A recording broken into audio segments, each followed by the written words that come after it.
નમસ્કાર વિદ્યાર્થી મિત્રો, આલ્કોહોલ, ફિનોલ અને ઇથર સંયોજનના આઈયુપીએસસી અને સામાન્ય નામ આ બંને વિશે આપણે અગાઉના લેક્ચરમાં માહિતી મેળવી દીધી. હવે એના પછીનો ટોપિક જોઈશું આલ્કોહોલ, ફિનોલ અને ઇથર સંયોજનોની બનાવટ. કઈ રીતે સંયોજનોની બનાવટ થઈ શકતી હતી તેના વિશેની વાત કરીશું. તેમાં પ્રથમ જોઈશું આલ્કોહોલ સંયોજનોની બનાવટ. ફિનોલ અને ઇથરની બનાવટ તેના પછી જોઈશું. તેના પહેલાનો મુદ્દો લઈએ આપણે આલ્કોહોલ સંયોજનોની બનાવટ. બનાવટના મુદ્દાની અંદર અહીંયા અલગ અલગ પ્રકારના સમીકરણ આવતા હશે. આ જે રાસાયણિક પ્રક્રિયાઓ હશે તે તમને સીધી નામથી પૂછી શકાય. કાર્બનિક પરિવર્તનમાં એનો ઉપયોગ થતો હશે, કોઈ એનું સ્પેશિયલ ટાઇટલ હોય એની મદદથી તમને પરીક્ષામાં એની અંદરથી એક્ઝામમાં પ્રશ્ન પૂછી શકાશે. તો વ્યવસ્થિત દરેક પ્રક્રિયા સમજી અને તૈયાર કરવાની, જેથી અન્ય કોઈ ઉદાહરણ બદલીને પૂછાય ત્યારે પણ તમે એને જાતે એનો જવાબ આપી શકતા હોય. તો હવે વાત કરીએ આલ્કોહોલ સંયોજનોની બનાવટ. આલ્કોહોલ સંયોજનોની બનાવટ, પહેલી બનાવટ આપણે લેવાની છે આલ્કીન સંયોજનોમાંથી.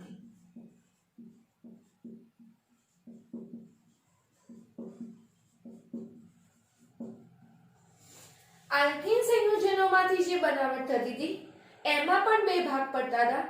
એસિડ ઉદ્દીપકીય જલીયકરણ દ્વારા અને હાઇડ્રોબોરેશનની એક બીજી પ્રક્રિયા હશે. એમ બે ભાગ આની અંદર બી આલ્કીન સંયોજનોમાંથી જે આલ્કોહોલની બનાવટ થતી હશે એની અંદર બે ભાગ આપણને જોવા મળે છે.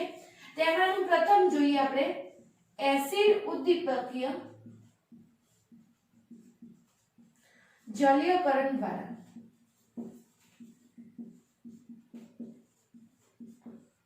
હવે આ પ્રક્રિયાની અંદર એસિડ ઉદ્દીપકીય જલીયકરણ દ્વારા જે આલ્કોહોલની પ્રક્રિયા થતી હતી તેની અંદર આલ્કીનની પ્રક્રિયા પાણીની સાથે એસિડિક માધ્યમમાં કરવામાં આવશે.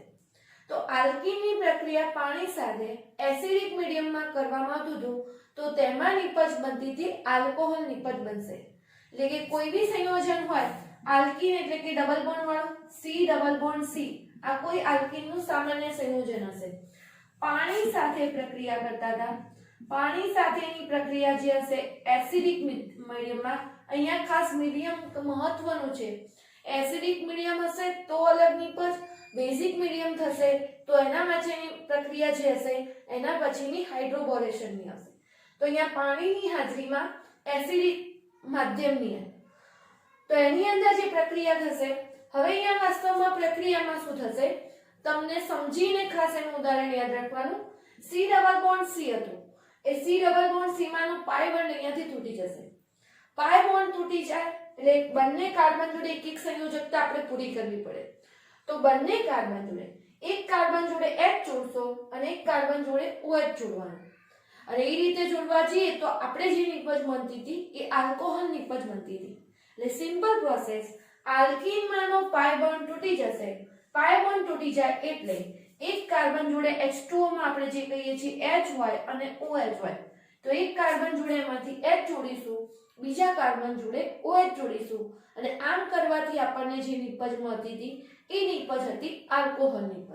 એટલે આપણને અહીંયા આવી રીતે મળશે સી ડબલ બોન્ડ હતો એ સિંગલ બોન્ડ થઈ ગયો અને હવે કાર્બન જોડે એક કાર્બન જોડે આપણે અહીંયા H જોડ્યો, એક કાર્બન જોડે OH. અને આ રીતે કરવા જતા આપણને મળતી હતી નિપજ આલ્કોહોલની નિપજ. હજી આખી વસ્તુ ઉદાહરણથી સમજીએ. દાખલા તરીકે આપણા જોડે ઉદાહરણ ઇથિનનું હોય. ઇથિનનું સૂત્ર CH2 ડબલ બોન્ડ CH2. તમે 11મામાં ઇથિનના સૂત્ર અગાઉ ભણીને આવો છો. તો CH2 ડબલ બોન્ડ CH2 પ્રક્રિયા કરવાની પાણીના અણુ જોડે H2O. એસિડિક મીડિયમમાં પ્રક્રિયા H+ ની હાજરીમાં. પાઈ બોન્ડ અહીંયા કાર્બન અને કાર્બન વચ્ચે તૂટશે. એક H કાર્બન જોડે H અને એક કાર્બન જોડે અહીંયા OH. એટલે આપણને મળતી હશે વસ્તુ આ રીતે સી ડબલ બોન્ડ. અહીંયા ડબલ બોન્ડમાંથી એક બોન્ડ તૂટી ગયો એટલે હવે સિંગલ બોન્ડ કરીએ છીએ, પણ સંયોજકતા પૂરી કરવા પાણીના અણુમાંથી અહીંયા H જોડીશું. આ બે H તો ઇથિનમાં હતા જ, ફરીથી C એટલે બે H તો હતા જ, અહીંયા જોડીશું OH. અને આ રીતે કર્યું એટલે તમે સૂત્ર જોઈ શકો છો CH3 CH2OH. એટલે આ સૂત્રને જો તમારે લખવું હોય તો CH3CH2OH કહી શકાય ઇથીન માંથી ઇથેનોલ આપણે નિપજ બનાવી એટલે આ સૂત્ર આવશે ઇથીન માંથી ઇથેનોલ ની જે બનાવટ કહી શકાય તો ઇથીન માંથી ઇથેનોલ હવે અહીંયા ખાસ સમજવા જેવી વસ્તુ આ ઇથીન નું ઉદાહરણ લીધું ઇથીન નું ઉદાહરણ લઈએ એ તો સંમિત આલ્કીન નું હતું સંમિત આલ્કીન મતલબ કે પાઈ બોન્ડ ની આજુબાજુ મતલબ કે જે ડબલ બોન્ડ હશે એની આજુબાજુ કાર્બન સંખ્યા સરખી હોય અહીંયા ડબલ બોન્ડ ની આજુબાજુ એક કાર્બન અહીંયા બી એક કાર્બન તો એવા આલ્કીન આપણે સંમિત આલ્કીન કહીએ છીએ એવા સંજોગોમાં H તમે આ કાર્બનને જોડો કે આ કાર્બનને જોડો કોઈ જ નિપજના નામમાં ફરક પડશે નહીં એટલે કે એકવાર OH અહીંયા જોડાવો અને H અહીંયા જોડશો તો પણ તમારે સૂત્ર જે જવાબમાં આવતો હશે એ તો એનો જ મહત્વ હશે પણ આવું જો અસંમિત આલ્કીન હોય અસંમિત આલ્કીન એટલે આપણે ઉદાહરણ કહીએ પ્રોપીન નું ઉદાહરણ CH3CH ડબલ બોન્ડ CH2 પ્રોપોનિન કહી શકાય કો તો પ્રોપીન કહી શકાય બંને નામમાંથી કોઈ પણ નામનો પ્રયોગ કરે આપણને ખ્યાલ હોવો જોઈએ પ્રોપોનિન આ જ પ્રક્રિયા તમે પ્રોપીન ના અણુ જોડે પ્રક્રિયા કરવામાં આવશે પાણીના અણુની હાજરીમાં એસિડિક મીડિયમમાં પ્રક્રિયા કરતા હતા હવે આ પ્રક્રિયા જ્યારે પ્રોપોનિન ના અણુ જોડે થશે હવે અહીંયા ખાસ સમજવા જેવું આ ઉદાહરણ હતું અસંમિત આલ્કીનનું હતું અસંમિત આલ્કીન શા માટે ડબલ બોન્ડ ની આ બાજુ કાર્બન સંખ્યા 1 છે ડબલ બોન્ડ ની આ બાજુ કાર્બન સંખ્યા 2 છે હવે એવા સંજોગોમાં જો હવે અહીંયા OH હશે અહીંયા જોડાય અને H આટલે જોડાય તો પ્રોપેન 1 ઓલ મળે અને OH બીજા નંબરના કાર્બન અહીંયા જોડાય અને H આટલે જોડાશે તો પ્રોપેન 2 ઓલ મળશે નિપજ એટલે આના માટે ખાસ નિયમ ફોલો કરવામાં આવતો તો માર્કોનિકોફનો નિયમ જ્યારે આ પ્રક્રિયા જે થશે એસિડ ઉદ્દીપકીય જલીયકરણની પ્રક્રિયા હતી તે માર્કોનિકોફના નિયમને અનુસરતી હતી અને માર્કોનિકોફ અનુસાર વધુ વિદ્યુત ઋણ જે ઘટક હશે એટલે જે OH જોડાવાનું હશે આ OH આપણે ઓછા હાઇડ્રોજન ધરાવતા કાર્બન જોડે જોડાય એ નિપજ મુખ્ય નિપજ કહેવાય એટલે પહેલા તો અહીંયા ખાસ સમજવા જેવી વસ્તુ કે આપણા જોડે અહીંયા બે ઓપ્શન છે બે ઓપ્શન કયા કે CH3CH જો H આટલે જોડાયો હોય H આટલે જોડાય અને CH2OH આટલે જોડાય અને બીજો ઓપ્શન CH3CH OH આ કાર્બન જોડે જોડાય અને H આટલે જોડાય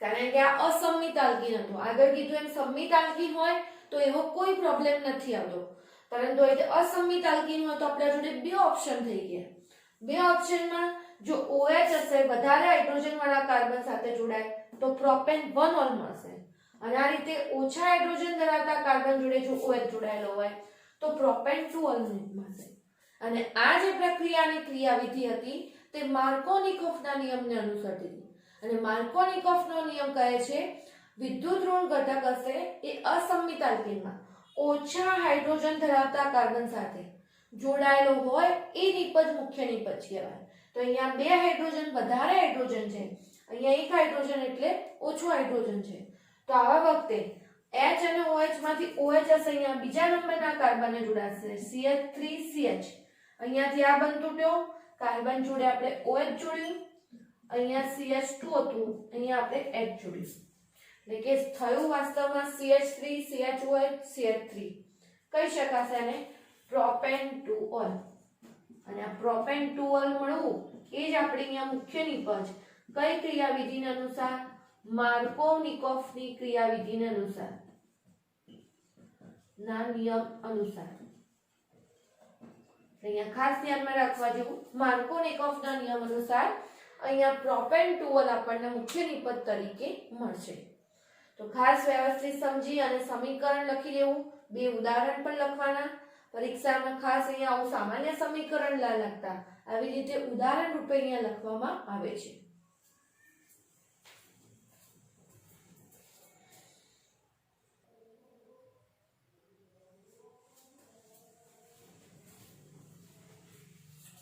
આલ્કીન સંયોજનોમાંથી બનાવટની અંદર બીજી પ્રક્રિયા આવશે હાઇડ્રોબોરેશન ઓક્સિડેશન દ્વારા હાઇડ્રોબોરેશન ઓક્સિડેશન દ્વારા આની અંદર ખાસ પ્રક્રિયા કહીએ છીએ ડાયબોરેનનો અણુ છે ડાયબોરેનના અણુ દ્વારા ઓક્સિડેશન કરવામાં આવતું હતું. અહીંયા આપણે અગાઉ પી વિભાગમાં તત્વોમાં ભણી ગયા ડાયબોરેન એટલે આપણે કહેતા હતા B2S6 નો અને આ જ B2S6 ને આપણે જો લખવું હોય તો B2S6 ને આપણે લખી શકીએ BH3 twice. એટલે આ BH3 twice લખેલું હશે તો પણ ડાયબોરેન કહેવાશે. B2S6 લખો તો પણ ડાયબોરેન.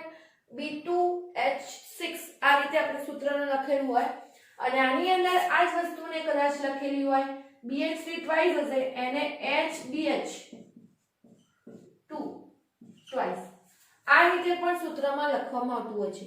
આ ત્રણ સૂત્રો હતા ડાયબોરેનના સૂત્ર છે, પરંતુ ક્રિયાવિધિ સમજાવવામાં અનુકૂળતા રહે એ અનુસાર અહીંયા અલગ અલગ રીતે કોઈ પણ જગ્યાએ તમને શબ્દોમાં લખેલું જોવા મળે. આ રીતે વિભાજન કરીને લખેલું હોય તો દરેકનો મતલબ એક જ સમજવાનો રહેશે.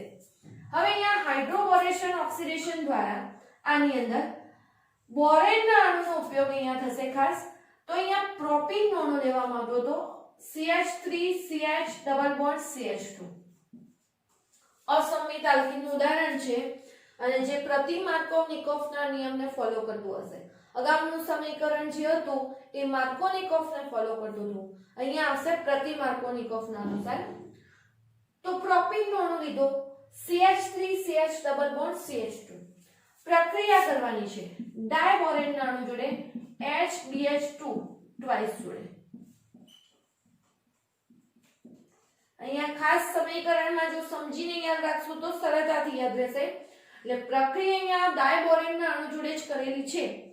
હવે પહેલી વાત એની અંદર જે પ્રોપીનનો અણુ હતો CH3CH ડબલ બોન્ડ CH2 આ પ્રોપીનનો જે CH3CH ડબલ બોન્ડ CH2 નો અણુ છે અહીંયાથી પાય બોન્ડ તૂટશે. પાય બોન્ડ તૂટશે એક કાર્બન જોડે હાઇડ્રોજન જોડવાનો અને એક જે CH2 વાળો કાર્બન હશે એના જોડે BH2 જોડવાનો. એટલે આપણા જોડે થશે આ પ્રકારે CH3 CH જોડે અહીંયા H જોડાશે આટલેથી અને CH2 જોડે જોડાતો હશે BH2. એટલે એક આ રીતે આપણને સ્ટ્રક્ચર મળશે. એટલે અહીંયા ડાયબોરેનનો અણુ સ્થાયી અણુ રચના માટે ડાયબોરેન તરીકે પણ જોડાશે. હાલ આપણે એક જ અણુ જોડવાનું. હવે જે આ અણુ હતો એની પ્રક્રિયા ફરીથી કરવાની પ્રોપીનના અણુ જોડે CH3CH ડબલ બોન્ડ CH2 જોડે. હવે અહીંયા ખાસ ધ્યાનમાં રાખવા જેવું કે જ્યારે આપણે ફરીથી પ્રોપીનના અણુ જોડે પ્રક્રિયા કરશું CH3CH ડબલ બોન્ડ CH2 જોડે તો આની અંદરથી અહીંયાથી ફરીથી પાય બંધ તૂટશે. પાય બંધ તૂટશે આ BH2 તો એક એનો હાઇડ્રોજન અહીંયા આવી જશે અને અહીંયા બાકીનો જે પેલો ભાગ હશે એ જોડાઈ જશે અને આખા સૂત્ર જોડે. ફરીથી CH3CH ડબલ બોન્ડ CH2 અહીંયાથી પાય બંધ તૂટે.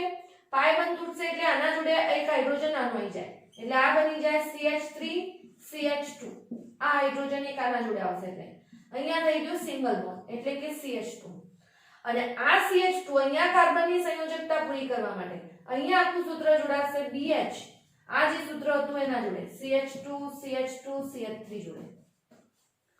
એટલે આ પ્રકારનું આપણને સ્ટ્રક્ચર મળે. સમજવા જેવી વસ્તુ CH3CH ડબલ બોન્ડ CH2 પાય બોન્ડ અહીંયાથી તૂટ્યો આના જોડે એક H આનો આવી ગયો એટલે CH3CH2 આ તો CH2 તો એમને આ કાર્બનની સંયોજકતા પૂરી કરવા આખું સૂત્ર અહીંયાથી આ મુંદું જોડાઈ જાય એટલે BH2 નો એક H તો એટલે આવી ગયો એટલે BH CH2 CH2 CH3. હજી આ જે વસ્તુ હતી એને જો આ રીતે ના લખેલી હોય તો ઘણી જગ્યાએ આ રીતે પણ લખેલું હોય CH3 CH2 CH2 કારણ કે આ બાજુ બી પ્રોપાઇલ ગ્રુપ છે આ બાજુ બી પ્રોપાઇલ એટલે કૌંસ કરીને ટ્વાઇસ અને BH. ગમે તે રીતે પણ આપણે સમજવા ખાતર આ વસ્તુ આખી છૂટી પાડી છે પણ જો તમને સીધું ફાવતું હોય તો તમે આ રીતે પણ આને લખી શકો. હવે આગળ આ જે અણુ હતો એની પ્રક્રિયા ફરીથી પ્રોપીનના અણુ જોડે કરવાની CH3CH ડબલ બોન્ડ CH2. હવે ફરીથી પ્રોપીનના અણુ જોડે પ્રક્રિયા કરી ત્યારે આ H હશે અહીંયાથી ફરીથી પાય બોન્ડ તૂટશે આ પાય બોન્ડ તૂટશે એટલે H એટલે આના જોડાઈ જશે એટલે બનશે CH3 CH2 CH2. હવે આ CH2 જોડે આર્યું આખું સ્ટ્રક્ચર બોરોન સાથેનું જોડાઈ જાય પણ આ H ટૂંકમાં કહેવા જઈએ તો આ જે H હતો આના જોડાઈ ગયો એટલે CH3CH2 અને આ CH2 જોડે આખું પેલું સ્ટ્રક્ચર જોડાઈ જશે એટલે કે અહીંયા થશે એના 3 અણુ અને હવે વધ્યો હશે ખાલી એકલો બોરેન એટલે અહીંયાથી આ ટ્વાઇસ આર્યું આખું સ્ટ્રક્ચર અહીંયા જોડાય 3 પેલો એક ક્યાં છે તો આના જોડે આવી ગયો એટલે ટોટલ આપણા જોડે પ્રોપાઇલ થયા 3 અને CH3 CH2 CH2 બોરોન અને એના 3 અણુ થઈ અને પછી આ રીતે સૂત્ર બનશે ટ્રાઇપ્રોપાઇલ બોરેનનું સૂત્ર કહી શકાય અને હવે આની પ્રક્રિયા આપણે આગળ હાઇડ્રોજન પેરોક્સાઇડની હાજરીમાં અને OH- બેઝિક મીડિયમની અંદર હાઇડ્રોજન પેરોક્સાઇડની હાજરીમાં કરવામાં આવશે અને બેઝિક મીડિયમ OH- રાખેલું હશે ત્યારે જ્યારે પ્રક્રિયા કરતા હતા હાઇડ્રોજન પેરોક્સાઇડની હાજરીમાં તો આ વખતે મળતું હશે આપણને CH3 CH2 CH2OH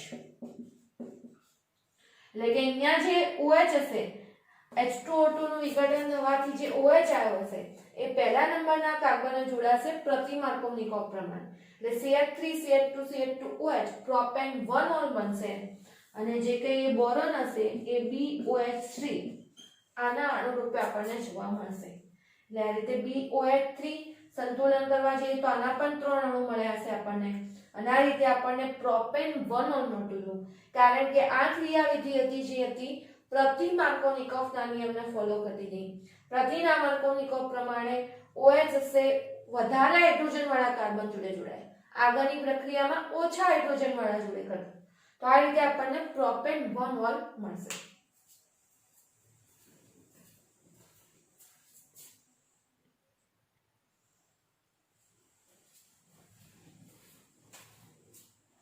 અહીંયા પાણીના અણુની પણ હાજરી બતાવવાની રહેશે અહીંયા જલીય માધ્યમમાં એ રીતે પ્રક્રિયા થતી હશે એના કારણે હવે આગળ જોઈએ બંને પ્રક્રિયાઓ જે આપણે આલ્કીન સંયોજનોની લીધી આ બંને પ્રક્રિયાઓને એક જ સાથે સમજવાનો પ્રયત્ન કરીએ ઉદાહરણ લઈએ આપણે હેક્સ 1 નું CH3 CH2 CH2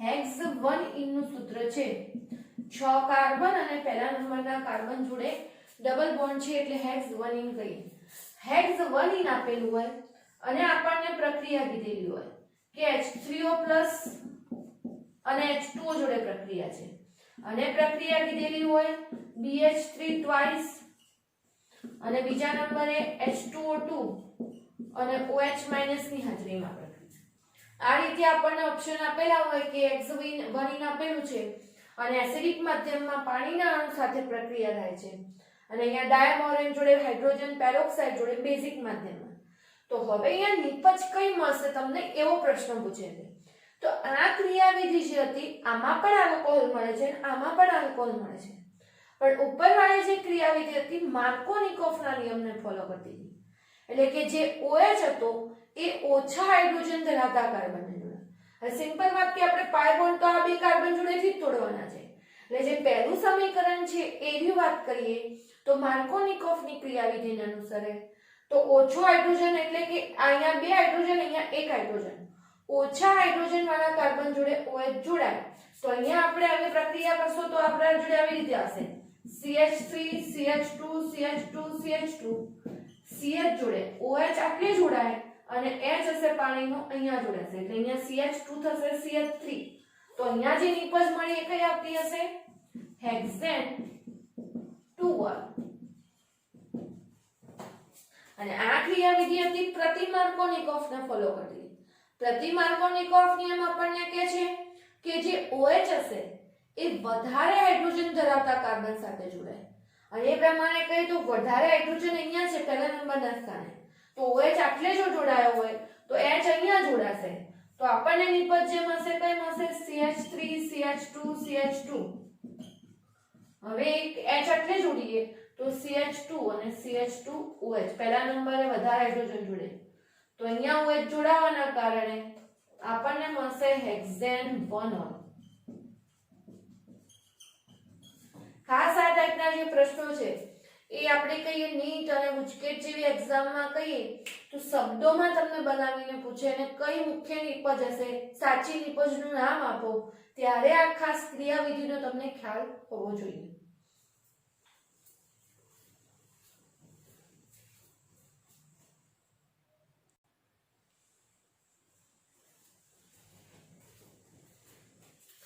આલ્કોહોલ સંયોજનોની બીજી બનાવટ થતી હતી આલ્ડીહાઇડ અને કીટોન સંયોજનોના રિડક્શન દ્વારા.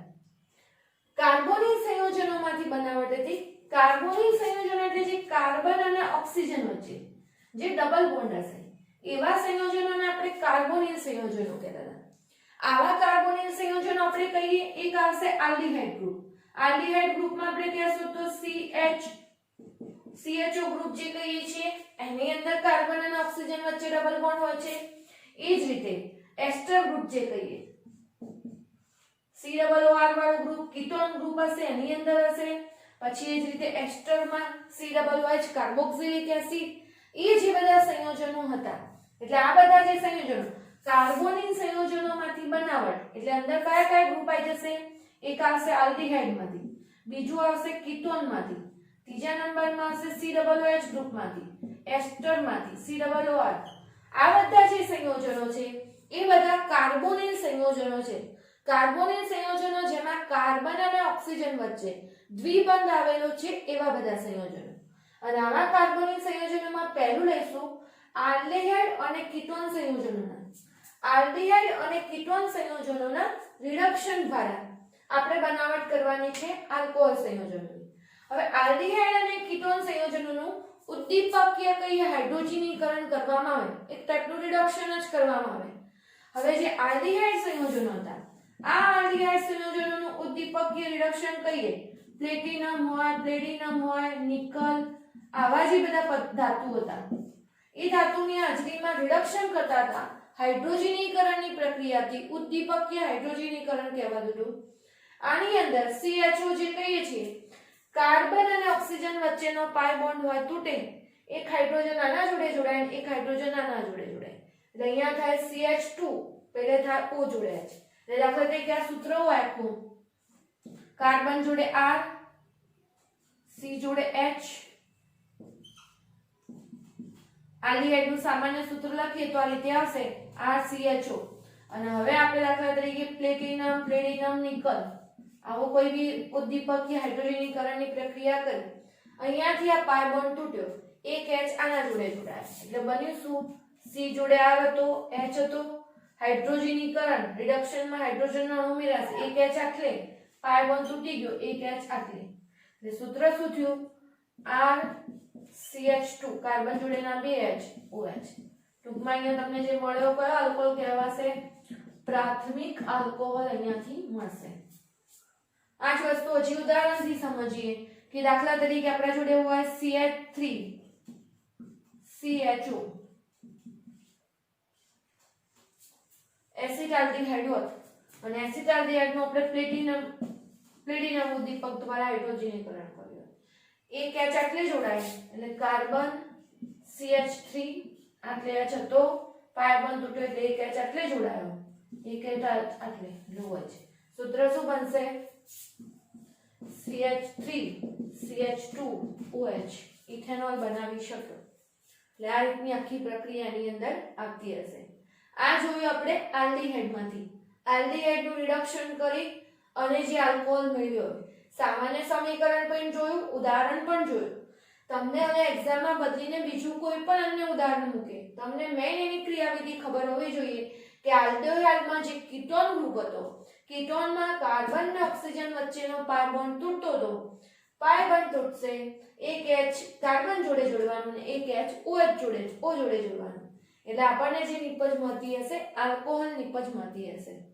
હવે વાત કરીએ આપણે આગળ એસ્ટર ગ્રુપ માટે. ખાસ પહેલા તો આ સમીકરણો આ રીતે તમને જે રીતે સરળ પડે એ રીતે સમજી અને અલગ રીતે ખાસ ચોપડામાં નોંધી લેવા. અને ચોપડામાં નોંધતી વખતે ધ્યાન રાખવું કે અહીંયા સમીકરણમાં શું ફેરફાર થાય છે. દાખલા તરીકે અહીંયા યાદ રાખવાની વસ્તુ એક જ હતી કે ડબલ બોન્ડ તૂટે, એક H આટલે જોડાય ને એક H આટલે. પછી તમને કોઈ પણ ઉદાહરણ બદલીને આપ્યું હોય તો તમે એ ઉદાહરણ લખી શકતા હોવા જોઈએ. અહીંયા મેઇન વસ્તુ સમજવાની છે.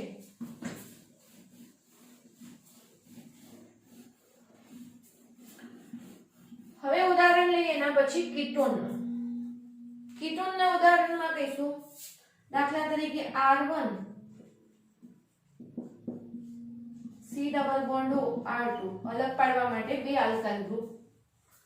આનું ઉદ્દીપક કે હાઇડ્રોજનીકરણ sodium boron hydride NaBH4 lithium aluminium hydride આવા પ્રક્રિયકની હાજરીમાં કરવામાં આવતું હતું. અહીંયા પણ ઉદ્દીપક કે હાઇડ્રોજનીકરણની જ પ્રક્રિયા છે. પાઈ બોન્ડ તૂટશે, એક H કાર્બન જોડે, એક H O જોડે. એટલે અહીંયા R1 કોઈ આલ્કાઇલ ગ્રુપ હશે, એક H આટલે, એક H આટલે, R2. પાઈ બોન્ડ તૂટ્યો, એક H ને અહીંયા જોડ્યો, એક H ને O જોડે. અને આ રીતે કરવાથી આપણને જે નિપજ મળતી હતી કઈ હતી? દ્વિતીયક આલ્કોહોલ મળે છે. દ્વિતીયક આલ્કોહોલ એટલા માટે OH વાળો કાર્બન બીજા બે કાર્બનને જોડાયેલો હોય તો આપણે એને દ્વિતીયક આલ્કોહોલ કહીશું. યાદ રાખજો MCQ માટેનો ખાસ પ્રશ્ન કે કીટોનના રિડક્શનથી હંમેશા દ્વિતીયક આલ્કોહોલ મળતો હોય છે. તમને પ્રશ્ન ફેરવીને પૂછી શકે કે નીચેના પૈકી કોના રિડક્શન દ્વારા દ્વિતીયક આલ્કોહોલ જ નિપજ તરીકે મળે? તો અહીંયા દર વખતે અહીંયા આવતું હશે કીટોન સંયોજન. કારણ કે કીટોનમાં આજુબાજુ બે આલ્કાઇલ ગ્રુપ કે એરાઇલ ગ્રુપ જોડાયેલા રહેતા હોય તો આપણને જે નિપજ મળતી હોય એ નિપજ દ્વિતીયક જ હશે. ઉદાહરણ સમજીએ હજી આગળ CH3CH2 C double bond O CH3. દાખલા તરીકે સૂત્ર આપ્યું છે બ્યુટેન 2 ઓન. કીટોનમાં ઓન પ્રત્યય લાગતો તો 1 2 3 4. બીજા નંબરે કીટોન આવેલું છે એટલે બ્યુટેન 2 ઓન. સોડિયમ બોરોન હાઇડ્રાઇડની હાજરીમાં પ્રક્રિયા કરી NaBH4 ની. તો સોડિયમ બોરોન હાઇડ્રાઇડની હાજરીમાં પ્રક્રિયા કરતા હતા CH3 આગળનું બધી જ વસ્તુ એમની એમ રહેશે. અહીંયાથી પાઈ બોન્ડ તૂટશે, એક H C જોડે, એક H આટલે, બ્યુટેન 2 ઓન. કીટોનમાંથી આપણે આલ્કોહોલ નિપજ બનાવી. તો આ જોયું આપણે આલ્ડીહાઇડ અને કીટોન સંયોજનના રિડક્શન દ્વારા. આજે ચલાવેલા જેટલા પણ સમીકરણ છે વ્યવસ્થિત સમજી ઉદાહરણ સહિત ખાસ ચોપડામાં લખવા. અહીંયા જો તમે ઉદાહરણ સમજી લાવશો તો તમે કોઈ પણ અન્ય બીજા કોઈ પ્રક્રિયા હશે તો એના વિશેની નિપજ પણ લખી શકતા હશો. સમજ્યા વગર લખવાનો કોઈ મતલબ રહેશે નહીં. અને ખાસ જે ચેન્જીસ આવતા હોય કોઈ અલગ પેનથી કોઈ અલગ નિશાનીથી હાઇલાઇટ કરીને યાદ રાખવા જેથી તમે અમુક સમય પછી વાંચતા હોય તો પણ તમને યાદ આવી શકે. જે દાખલા તરીકે અહીંયા ફેરફાર અહીંયા જ હતો તો તમે અહીંયા નિશાની કરી શકો આ રીતે કે અહીંયા આપણે આ જોડ્યો, બાકીની બધી વસ્તુ એમને એમ જ રહેતી. આવી રીતે તમે સમીકરણ સરળતાથી યાદ રાખવાનો પ્રયત્ન કરજો. નીચેના નામ પણ લખવાની ટેવ રાખવાની. ઉદ્દીપક કઈ કઈ પ્રક્રિયા માટેના હોય એ પણ ખાસ યાદ રાખવાનું રહેશે.